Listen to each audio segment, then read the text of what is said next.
Welcome to What's Up with Catherine, or What's Up with Kath. I'm not going to change my name again on YouTube, but I have got a guest. Do you see her? This is Jane. And Jane is a friend of mine who lives here in Edmonton, but she's originally from Nova Scotia, which is an eastern seaboard province. In the Maritimes is what we call it, and what she calls it is down home. So if you hear an accent that's different than mine, well, it's because, what is it, Jane, like 4,000 kilometers or? 5,400 kilometers away. And you will hear an accent, no doubt. I just heard it because I know Jane so well. I'm so used to her accent, but now hearing it through a computer, it's like, oh, okay, yeah. So Jane has lived in Edmonton for how many years? 12. Wow. Okay, don't mind me. We're getting old here. And Jane is I'm not. No, okay. Jane is a single mom. She's got 2 children who are how old? Right now they're 7 and 11. Her eldest is a son, and so he's going to be reaching the age where he's going to be eating her out of house and home, and he's going to be tall and lanky. She's going to have to be feeding that boy. And so here's a segue into our conversation tonight. You guys all saw my video about a tour of my community garden, and I did one last year as well. Well, I mentioned in that I had a friend who knew an awful lot about this. And some of you guys were asking me questions that I frankly don't know the answer to, beyond some people aren't taking care of their little garden plots and some people are. But Jane goes beyond that. She is an urban gardener. She uses her community plot, but she utilizes and is expanding her gardens in the house that she rents, and she has permission from her landlord to go for it. And her neighbor down in the basement has caught the bug as well. So Jane, did you have a heart towards gardening or being a little bit more self-sufficient before you came to Edmonton? Yeah, I grew up on a farm and everything was in a straight row, and I was not allowed in the garden unattended as a child for fear that I would mess up those rows. But as I got older, I did my own row gardening. In rural Nova Scotia, there's lots of space to do that. And so when I came to Edmonton, my gardening world was kind of flipped upside down because the lots here are very small. So I had to learn how to grow things in a small space, and I wanted to be able to grow a lot of food. And so that journey really kind of started about 11 years ago when my son was born. Yeah, that's how I discovered the community garden, to be able to expand the space that I had available to garden in. So your first place in your urban gardening experience was in your own home or in your backyard? Moving to Edmonton was a little bit of a shock because I'm a country girl. So the city lots in Edmonton are about a quarter of the size of the town lots where I'm from, because the town lots are even much bigger than what you'll find in the city. Yeah, and I have a very big backyard at my house in Truro. Okay. And I had a vegetable garden that was 10 by 40, so it was quite big. Wow. And then I had a berry and herb garden that was 8 by 30, and there was still tons and tons of grass left. So, and that was a town lot too. So coming here and seeing there's not very much space to garden, I had to be creative. And so you look out in your backyard of your first place here, and what was going on in your brain as far as what you hope to accomplish? And another thing too, the climate between Edmonton and Nova Scotia are different as well. So there's absolutely very different. So the winters there and the summers, there's a lot more humidity. So you're growing different vegetation in the Maritimes. and it's so dry out here. For example, I can easily grow cantaloupe in the Maritimes, but when I try to grow them here, they're very small. They don't really flourish. It's possible, but they don't flourish. And so the difference when I looked out into my yard, when I first came to Edmonton, I realized, oh, how am I going to raise a child? Because my first property here, I was having my first baby. And I thought, where will he play as he grows and not interfere with my garden? So this was the biggest challenge for me.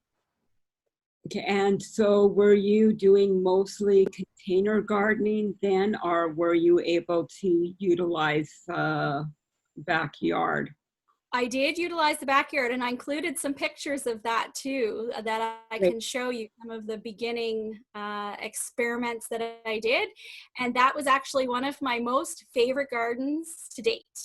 Well, why don't you start showing some of the pictures? I asked Jane in advance, of course. This isn't completely off the cuff.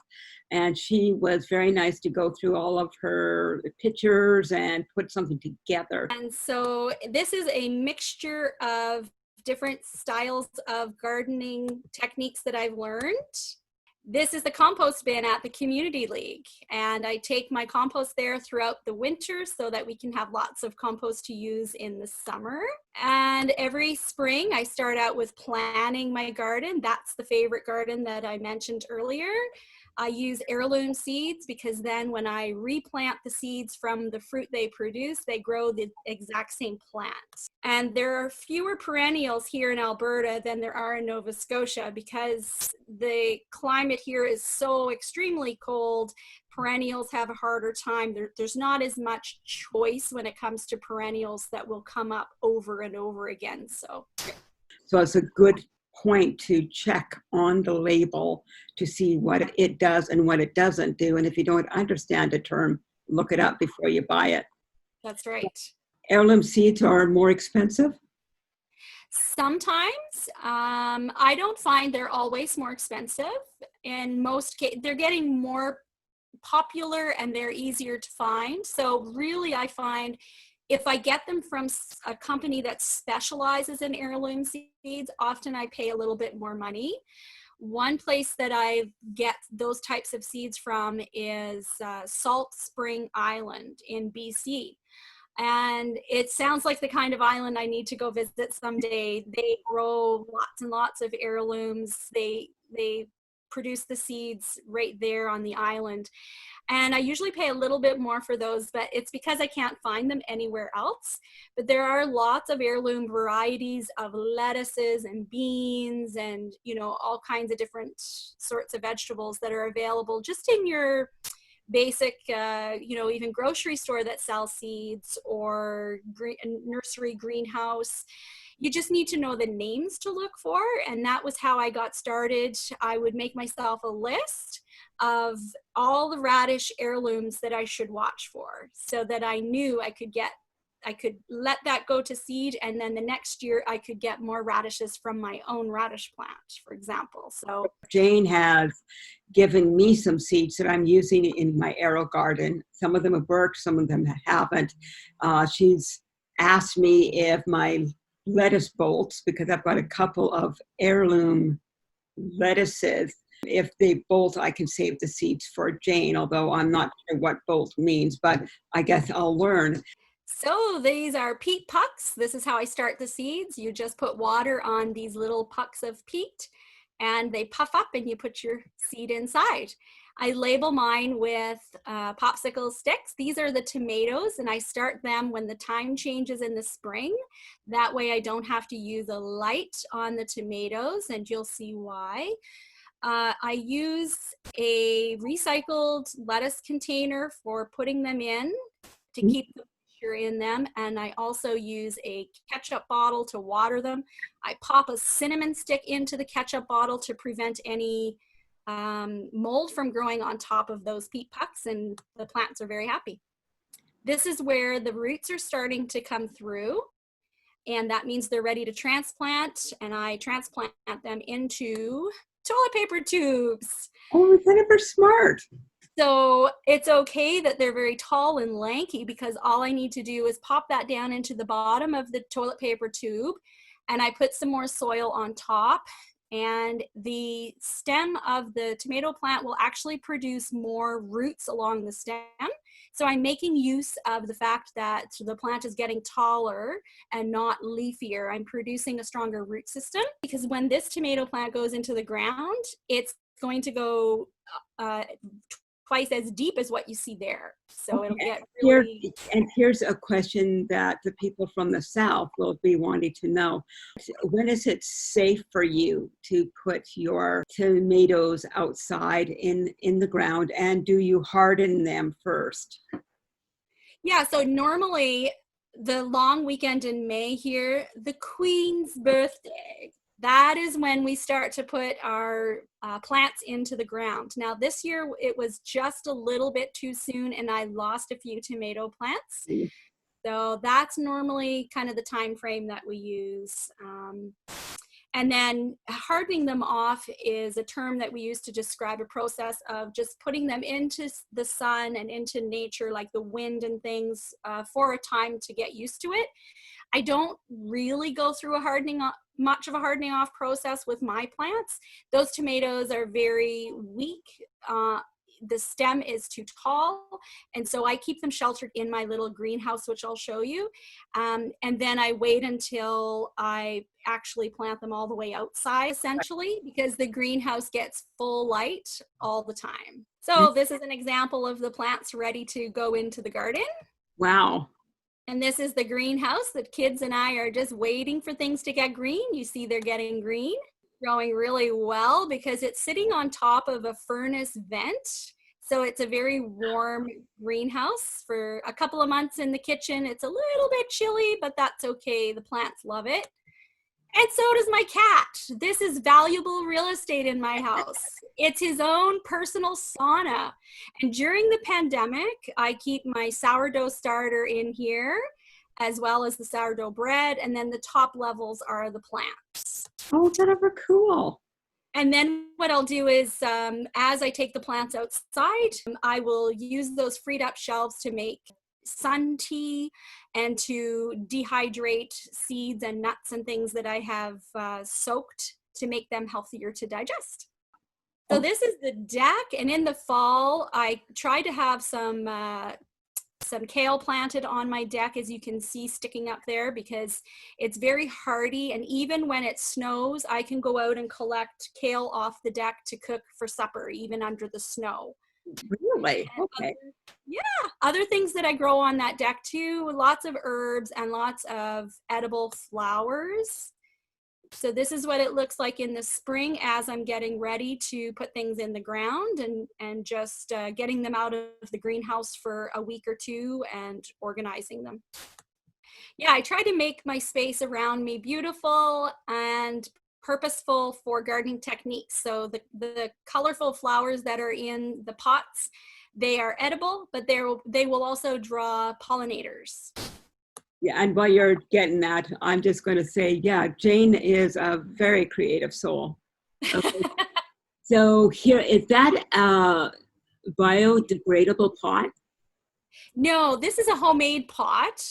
There's the creativity you're mentioning. So I decided this year, since the deck is going to be removed next year and replaced, I decided to grow things going up the side of the deck, and the deck is off the ground substantially. So the deck is facing south, so it gets lots and lots of sun.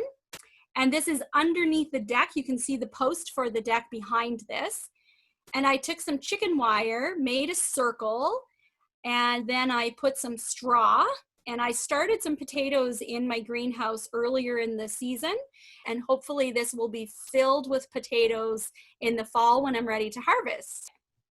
So the top part of this homemade raised bed has some squash, spaghetti squash growing on it, and that'll trellis down. And then these are peas growing up the side, and the rest of it I seeded with Swiss chard. Cool. I'm going to be putting about 5 or 6 of these along under the deck here. And the grass is going to be covered with cardboard, and that's where the squash will be trellised along there.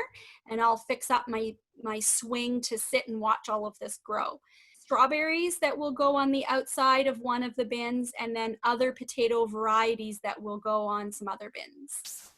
There will be peas and tomatoes climbing up, lots of different types of things climbing up the deck. What the backyard looked like a couple of years ago, the landlords, they cut out those trees for me and they said, go ahead and take out the flowers, whatever you want to do with them. So that's what I started to do. So I have already put some asparagus and a tomato patch here.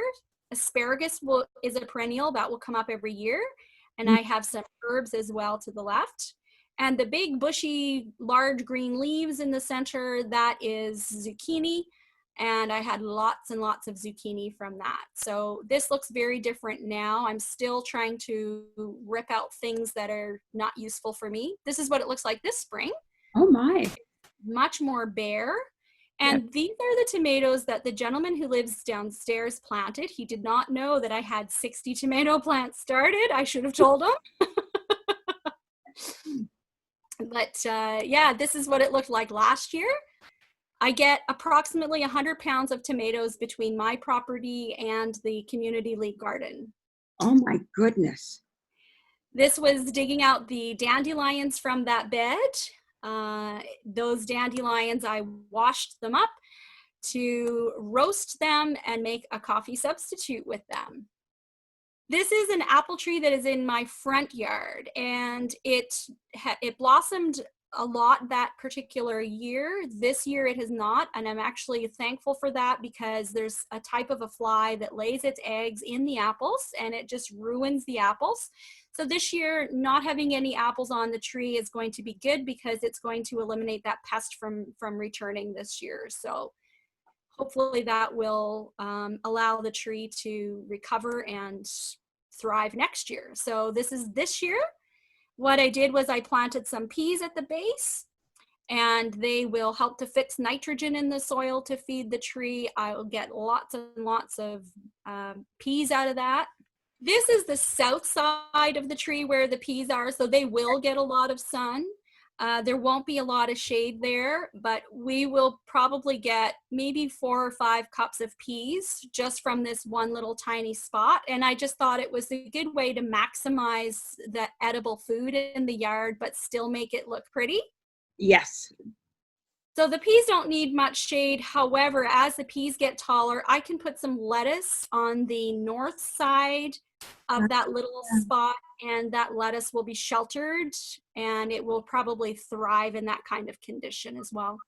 That's cool. This is what the front of the house normally looks like. So we got a surprise snowfall last year and I hadn't cleaned everything up yet. So these are tomatoes on each side of the door, and they're actually at least a third taller than what you see because they've crumbled under the weight of the snow. But there's also a little triangular garden to the side, and I try to maximize that space as well. So this is what the tomato plants start out like. That's from this year. And I'll just sprinkle seed around the side, typically lettuce. Last year I did beets. I've tried lots of different things, and I'll continue to experiment. Doesn't really matter what I put in it, it grows. Jane made me one of those little container gardens that's on my balcony, as a matter of fact. And it's growing good, Jane. Awesome. Yeah. You'll have to put some progress pictures there. I will. So this is the little triangular garden. It was once upon a time just reseeding itself. And so far, the only thing that survived this year is on the right. There is a row of strawberries and a row of sorrel. So I've got some pole beans starting where the elbow of the eaves trough is. And then there's a zucchini started, lots of different types of greens started in all that black area, and a tomato there as well. The other end of that tip is going to be cucumbers, and there's some flowers, of course. And then in the fall, what I do is I take all of the leaves that fall on the lawn and I just cover the soil. So this is actually the spring. Everyone has cleaned up all of their leaves. but mine are all on my garden to protect the soil over the winter. And that really draws the worms up from underneath as well. And what I would do is harvest in the spring. I harvest these dandelions, dehydrate the greens, roast the root, and then I bag up all of the leaves in black garbage bags and just put them underneath the front step out of the way. No one can see them, and they continue to decompose over the summer. Then what I do is I use them as like a fertilizer or mulch in the fall, because they're almost broken down, to just help insulate the plants in the fall from the cold. Oh, and there's my favorite worm collector when she was younger. Everyone needs a worm collector, someone to babysit the worms in the garden. So these are my kids this spring getting this bed ready. This is actually a cherry tree, and you can see the debris from last year in the triangular garden. All I did was bury that. And what I did was I dug a trench, and then I put that plant debris in and just covered it with soil and planted it right on top of it.